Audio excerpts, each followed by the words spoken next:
river Danube is a colossus, the Amazon of Europe. It has its own seasons and moods.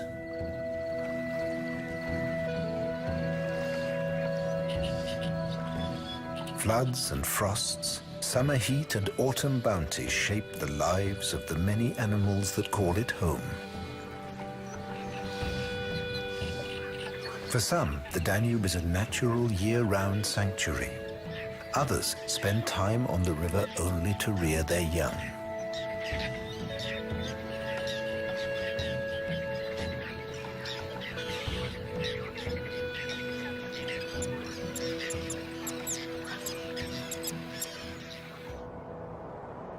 Humans have lived along this unpredictable river for millennia. In that time, they've altered the riverbanks, built towns, and created a made-to-measure Danube.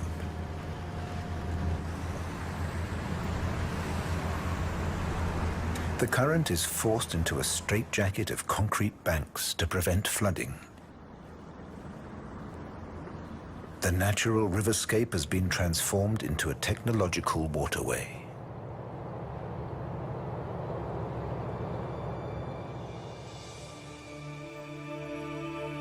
But the Danube remains a very special river. Crossing half Europe, 3,000 kilometers from the Black Forest to the Black Sea, its tributaries drain a great part of the continent.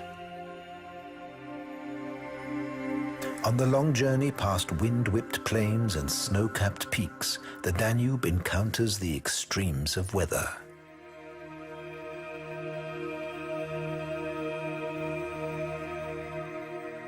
And its proximity to the Alps makes it both unpredictable and dangerous.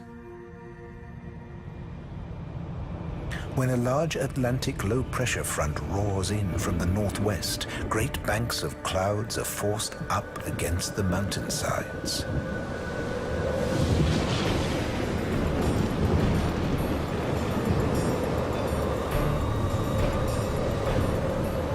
Unable to cross the mountains, they dump their entire load of water in a matter of hours.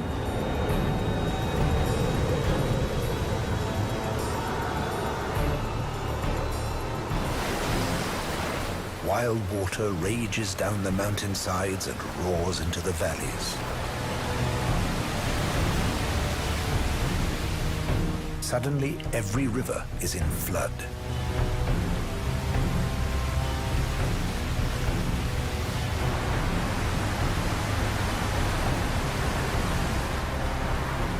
Unimaginable amounts of water rush into the Danube, and the river level rises dramatically.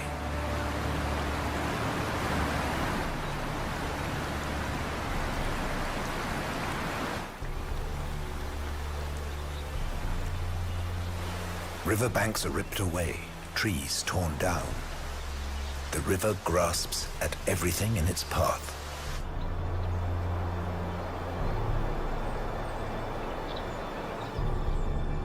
Then it invades the human settlements on this great river. Within a few hours, the Danube can do terrible damage. The worst flood disaster of the 20th century occurred in 1954.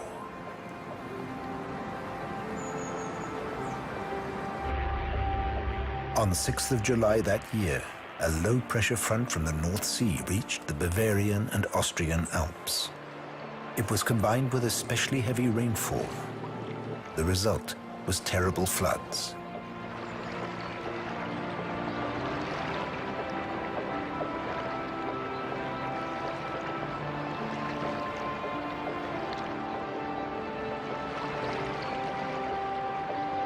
The fire brigade worked round the clock.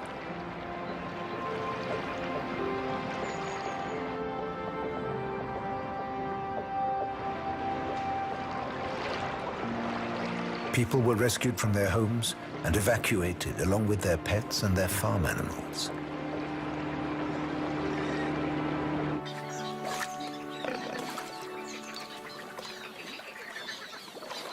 But there is another way to live with the floods.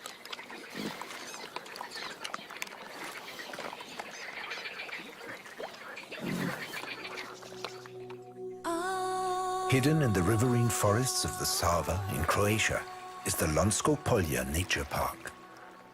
The villages here lie in the floodplain of one of the Danube's greatest tributaries. The water level can rise by up to 10 meters overnight. But here, they don't fight against the river. They've learned to live in harmony with it.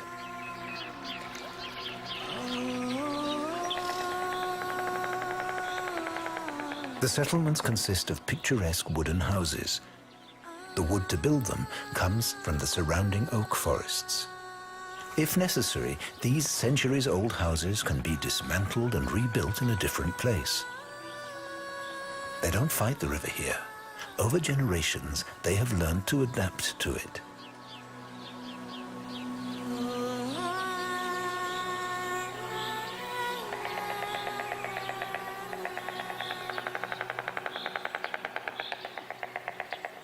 In spring, the villagers of Chigoch are woken by the clatter of storks that nest on the roofs of every house.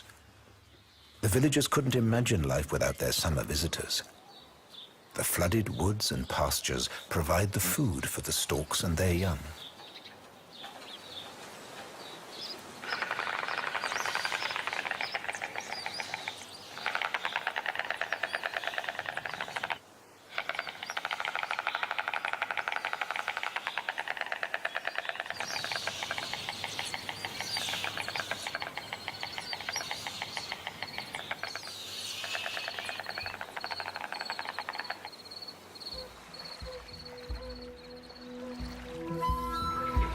When the river rises, the woods and natural marshland give the river room to expand.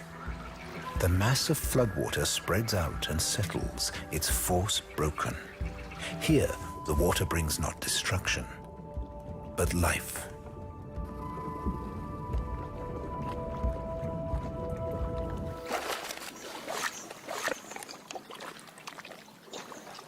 Perfect conditions, even for farm animals.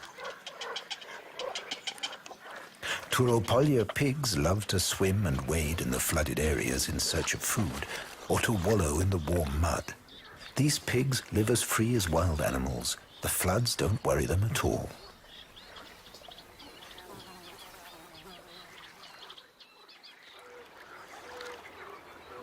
It's late spring and the water level is still high. Much of this land has been underwater for weeks. Ideal conditions for carp to mate. In dry years, wild flowers grow here. In flood years, these are spawning grounds.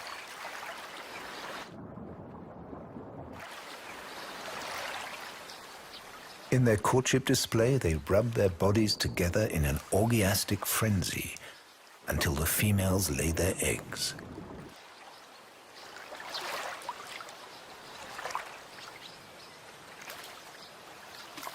The adults waste no time. They must finish mating before the waters retreat. In a few days' time, millions of young fish will hatch.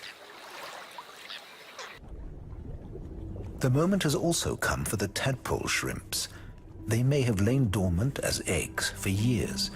As soon as the floodwaters reach them, the animals hatch. After a few weeks, they will become adults and mate. And their eggs, in turn, will wait here for the next big floods.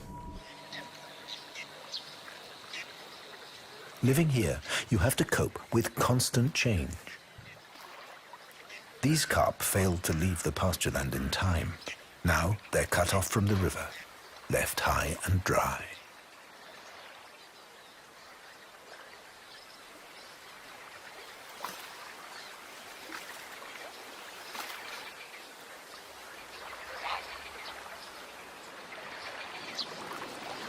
But the wild pigs are more adaptable. They cope just as well in the water as on land.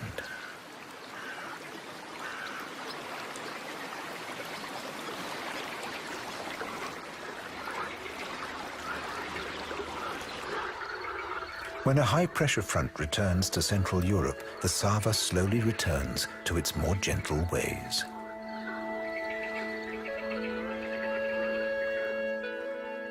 Just as in the flooded areas on the Sava, storks also live along the river Morava.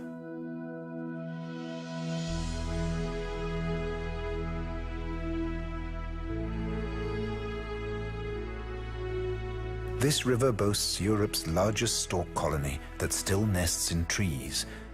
Once, most storks built their nests in trees, but gradually the forests were cut down. The storks make the most of the retreating waters.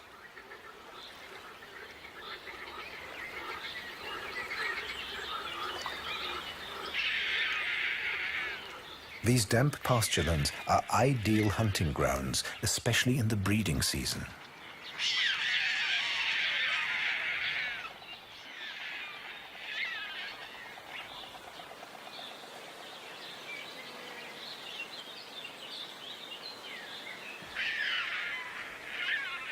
The storks find soft, dead grass in the fields and take it back to their offspring.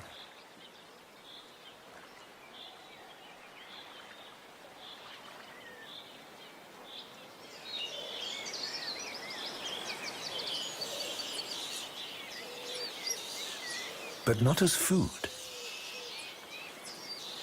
They use it to upholster their nests.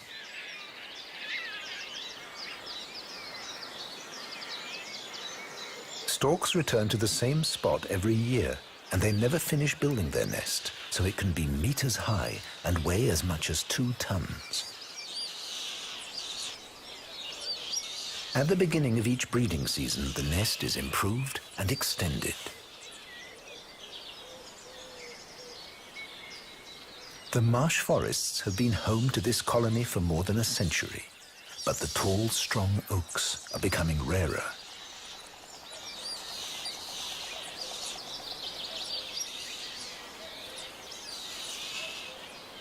Without these trees, will future generations of storks be able to raise their young here?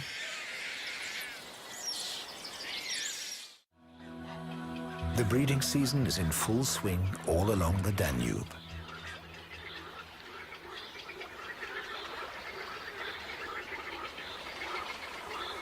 Spoonbills, little egrets and cormorants breed in mixed colonies.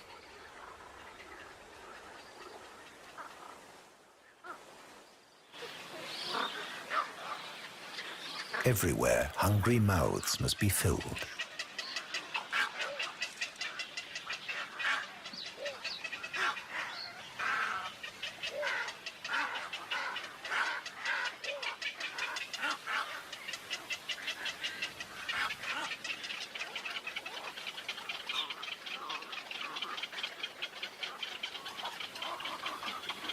Breeding together brings security. Plenty of watchful eyes mean that potential nest robbers have no chance. And tucked away in the reed beds, the young are well protected.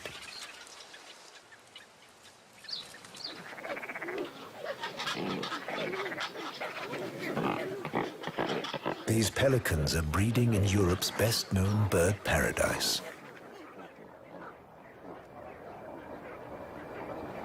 The Danube Delta. Europe's biggest wetland and a vast labyrinth of floating islands, lakes and forests.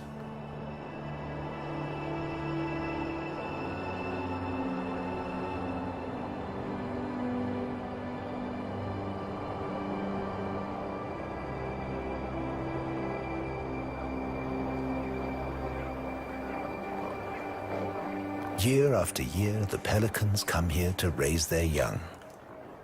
These are some of the biggest colonies outside Africa.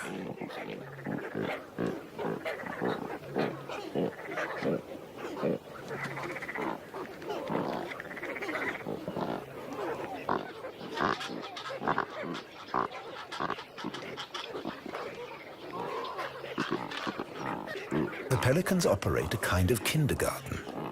This group of youngsters are looked after by several adults.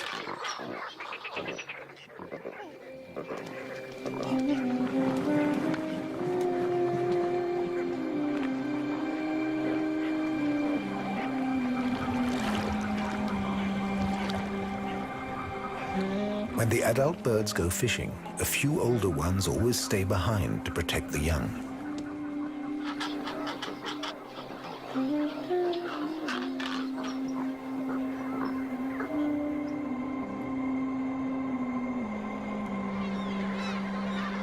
Pelicans usually hunt in groups several dozen strong.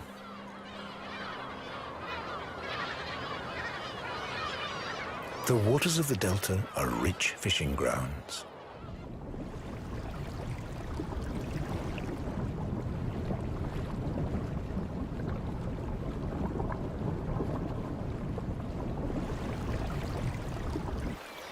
The pelicans herd the fish together until they can gulp them down easily. Their throat pouch can hold 13 liters of water. Pelicans close their gullets so that only the fish and none of the water gets swallowed. In especially rich hunting grounds, groups of birds gather to coordinate the hunt.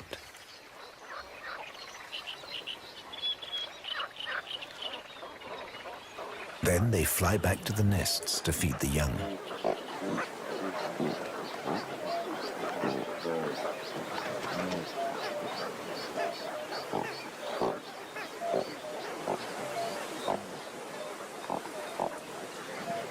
The parents always find their own young, even in the confusion of the kindergarten. They regurgitate the fish into their pouch, where the hungry offspring can reach it.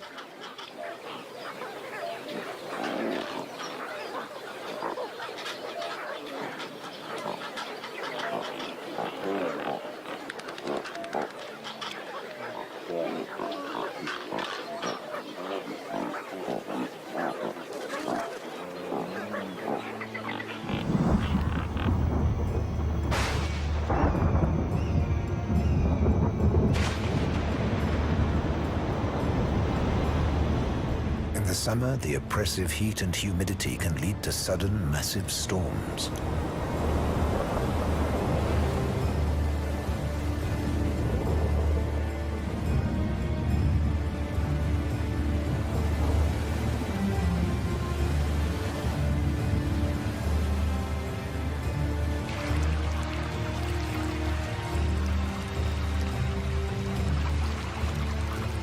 The downpour can be torrential.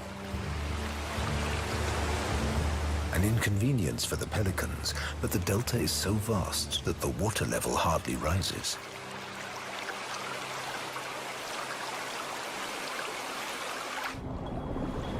But wild weather like this scatters the fish.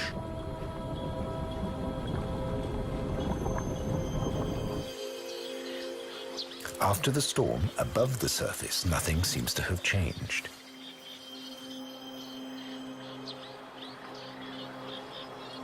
But the fishing is more difficult for the pelicans. They need to catch over 2 kilos of fish each day for themselves and their young. But it's not so easy to round them up.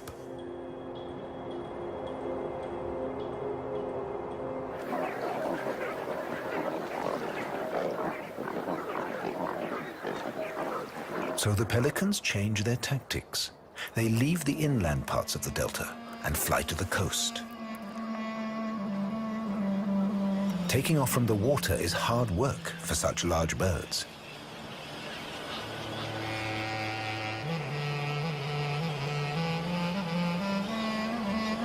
But once airborne, they use the thermals. Just a few wing beats and they can glide effortlessly over long distances to reach the fishing grounds.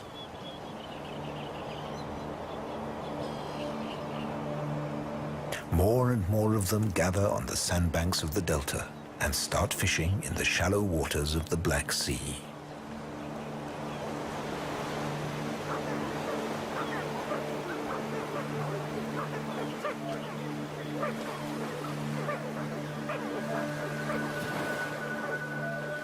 The pelicans constantly paddle to frighten the fish into dense shoals.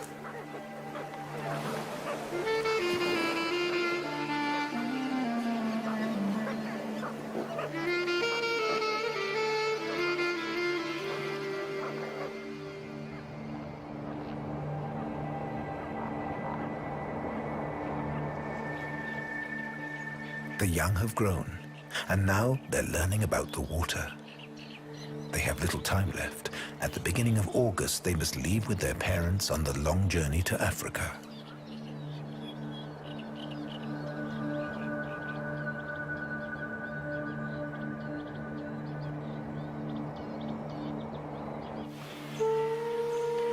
The early morning mists drifting over the river announce the end of summer.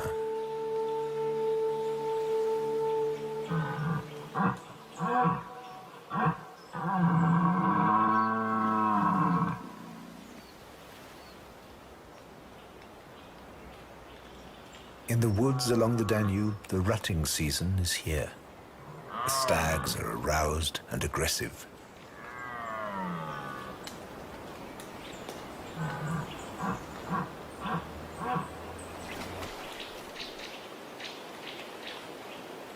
There will be no rest for the females in the coming weeks.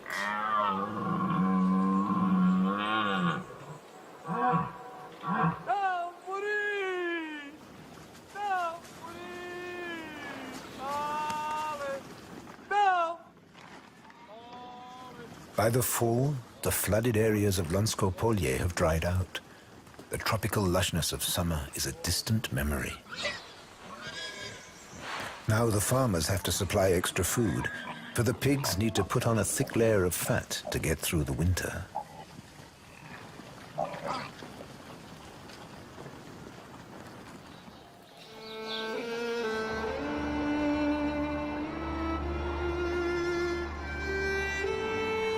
The first icy winds from Siberia bring the cranes to the Danube.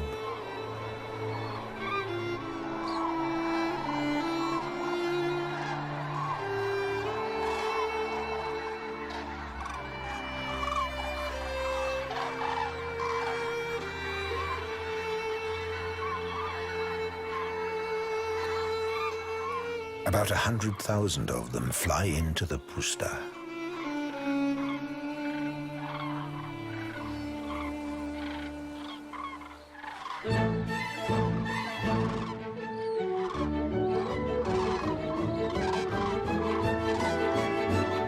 Here they make the most of the last days of autumn.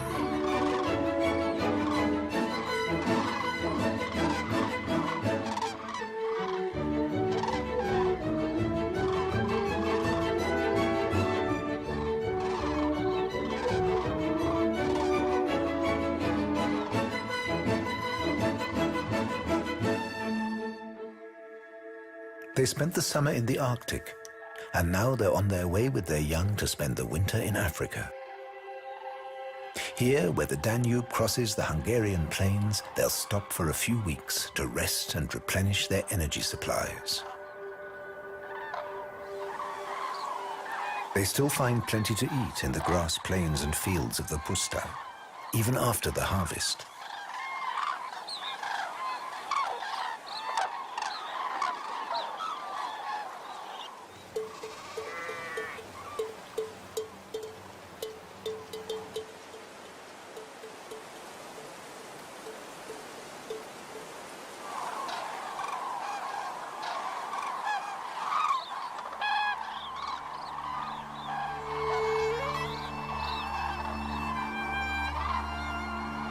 Every evening they leave the dry fields and fly back to the security of the water.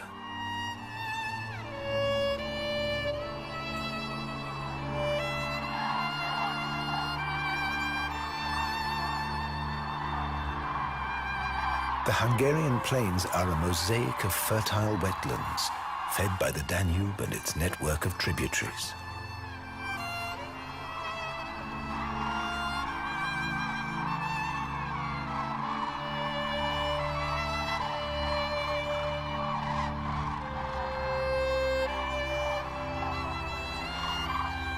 The puszta's shallow salt pools provide protection for the cranes against predators.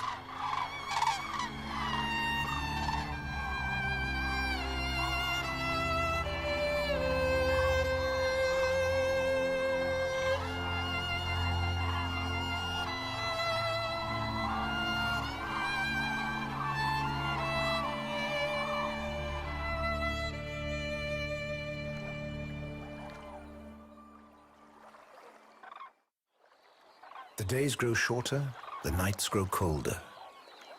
For the cranes, it will soon be time to move on.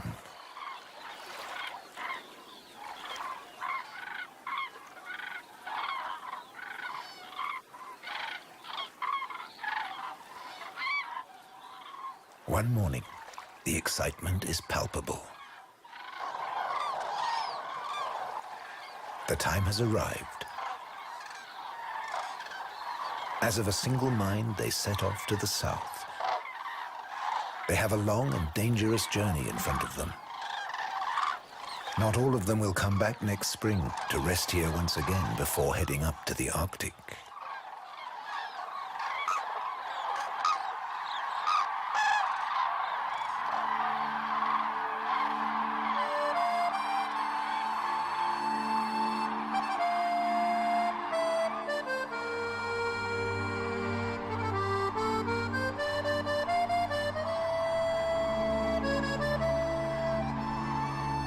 With the departure of the cranes, the puszta is left silent and empty.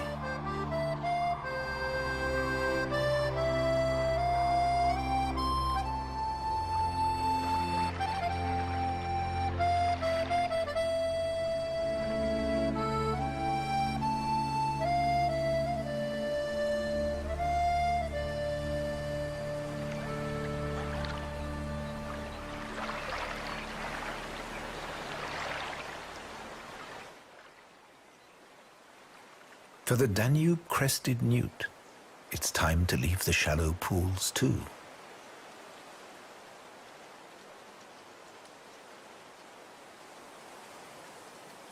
But his journey is a little less epic.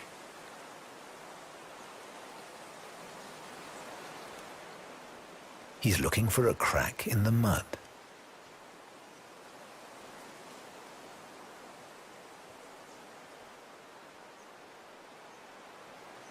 And as soon as he finds the right one, he'll creep inside for the winter.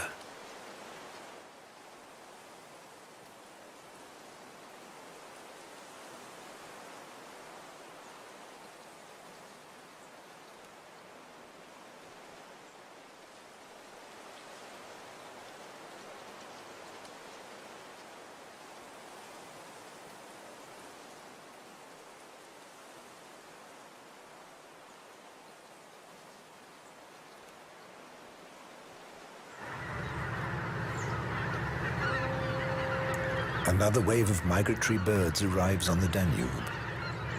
Thousands of geese gather midstream. Like the cranes, they've come from the Arctic. But they will spend the winter here.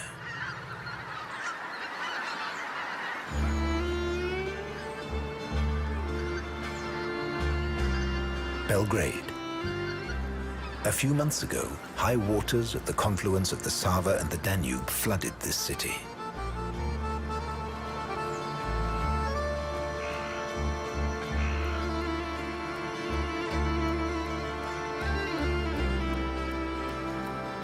Now it's in the grip of winter, but the bitter cold doesn't deter the birds.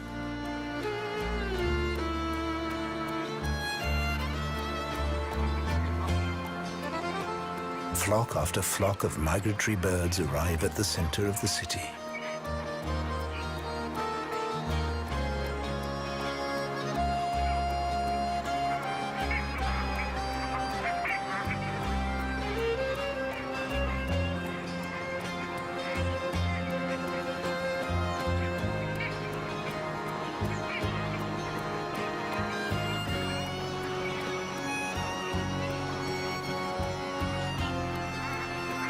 Every evening, masses of pygmy cormorants fly upriver from their feeding grounds to the safety of the city center, where they can rest in the tall trees.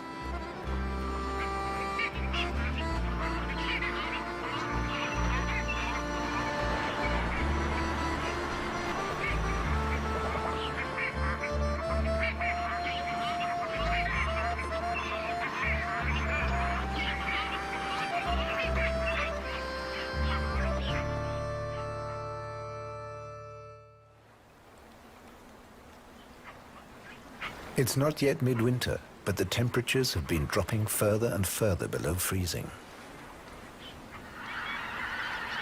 When a ridge of high pressure spreads out from the Russian tundra, the temperature can fall below -20 for weeks on end.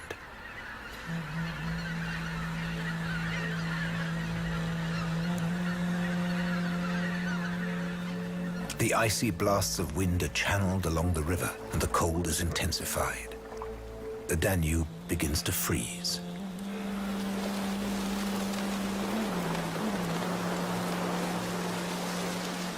Ice accumulates in the water.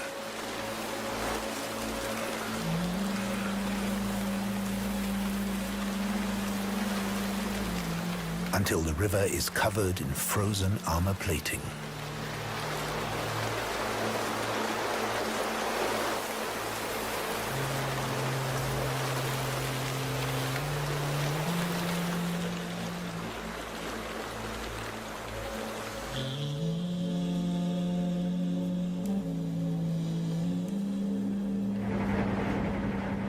Along its entire length, through Romania, Bulgaria, and Serbia, the Danube is encased in ice. This is the coldest winter for 40 years.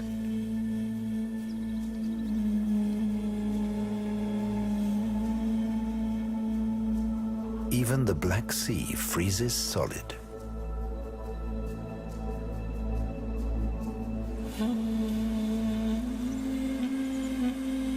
For weeks, not a single ship or barge moves.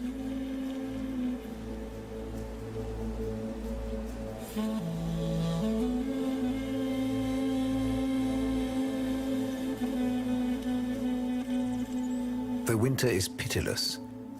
It even forces a timid wildcat onto the open ice. The corpse of a doe cannot be ignored when food is in such short supply.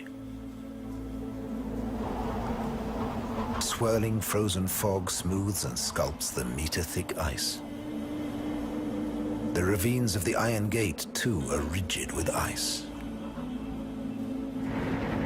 Trapped ships and barges must be freed by icebreakers before they're crushed by the pressure.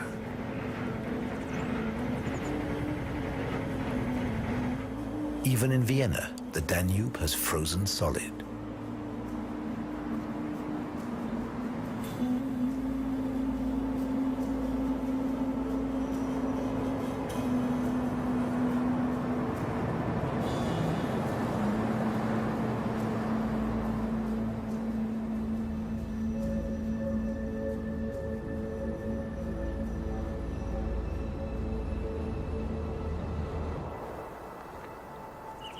When snow and ice take control, the river and forests have a completely different personality.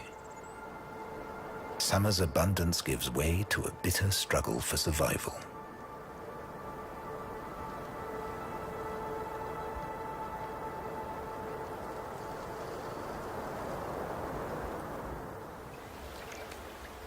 Despite the cold, a family of otters managed to find fish.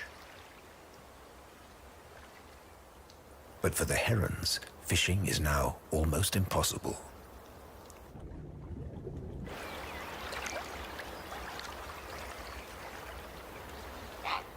A heron cautiously approaches. Desperate hunger drives the bird to risk challenging the otter over a scrap of fish. But there will be no food this time. Beneath the ice, life is in slow motion.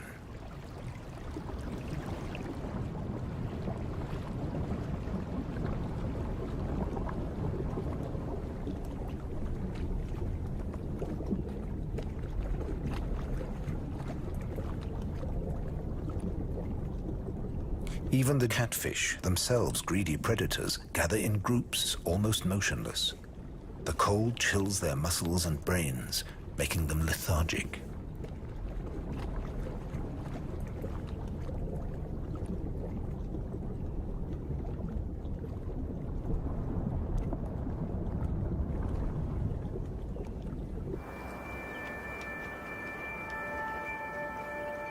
Winter has passed its peak. Every day the sun is stronger, and its power is felt all along the river.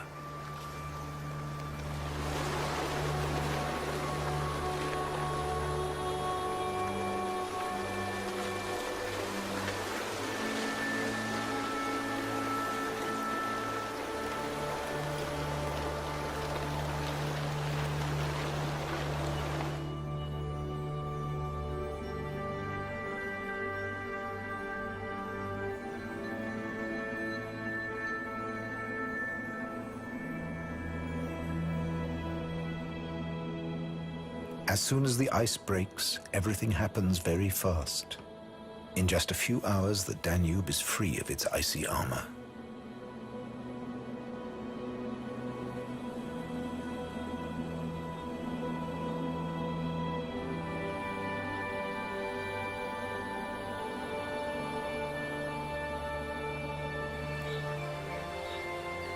Masses of water from the snow melt swell the current so that the river bursts its banks. Once again, the riverine forest is submerged. The time of stillness is over. Noise returns to the river. This is the signal for moor frogs to gather in their thousands at their spawning grounds. For a few days, the males turn bright blue, and the more males there are, the bluer they become.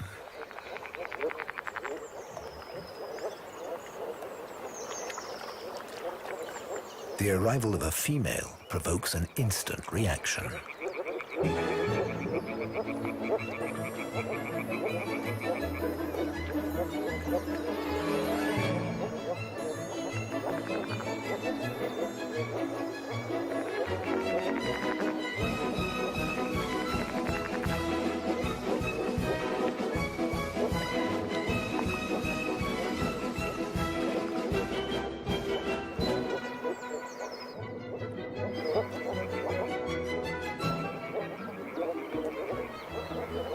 If a male grabs a female, he's not going to let go.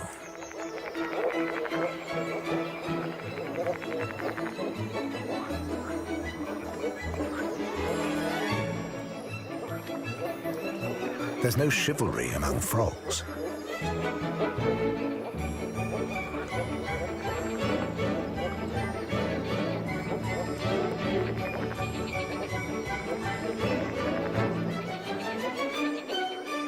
If too many males fight over a single female, she may be held under the water for so long that she drowns.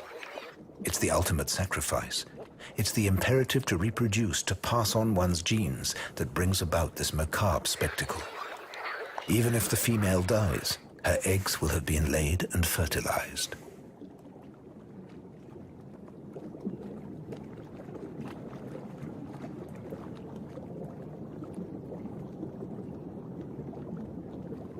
These blue frogs will literally stop at nothing. They'll pounce on anything that moves, even toads.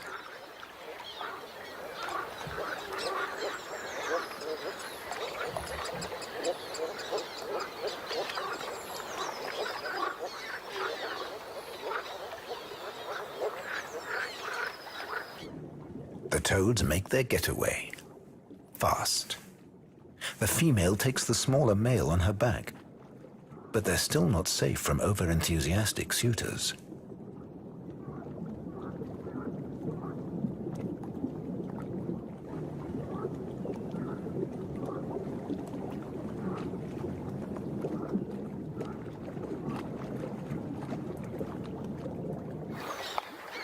Now, at last, herons can pick and choose from the great bounty.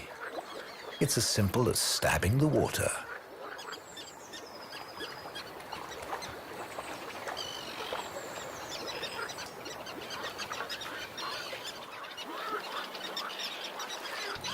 With the spring, new life returns all along the Danube.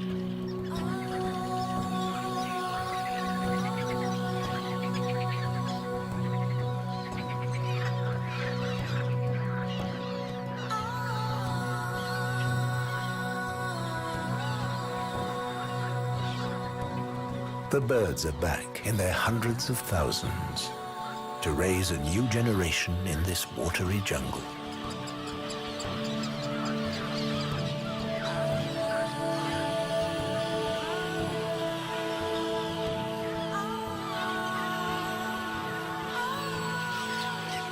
The floating carpets of water lilies are the perfect place for terns to raise their brood.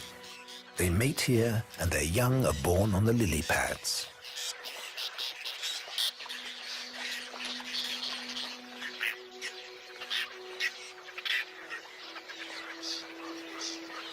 From the very first day of their lives, their existence is inextricably linked to the waters of the Danube.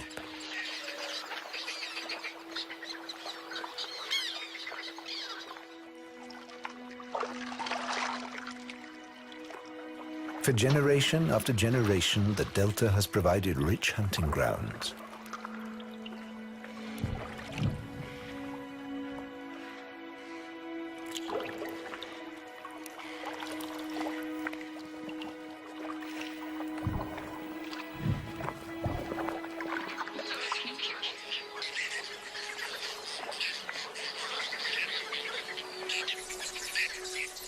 And with good fortune, next spring, these chicks will be bringing food for their own young.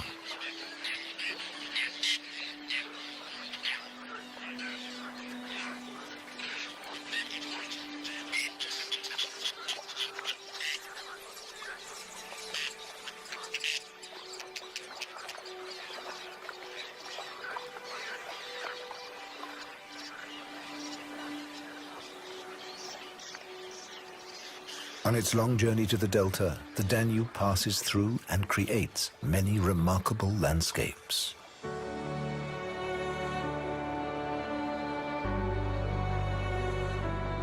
And with the procession of the seasons, it changes mood time and time again. From violent flood to generous summer bounty, from deathly winter cold back to flood.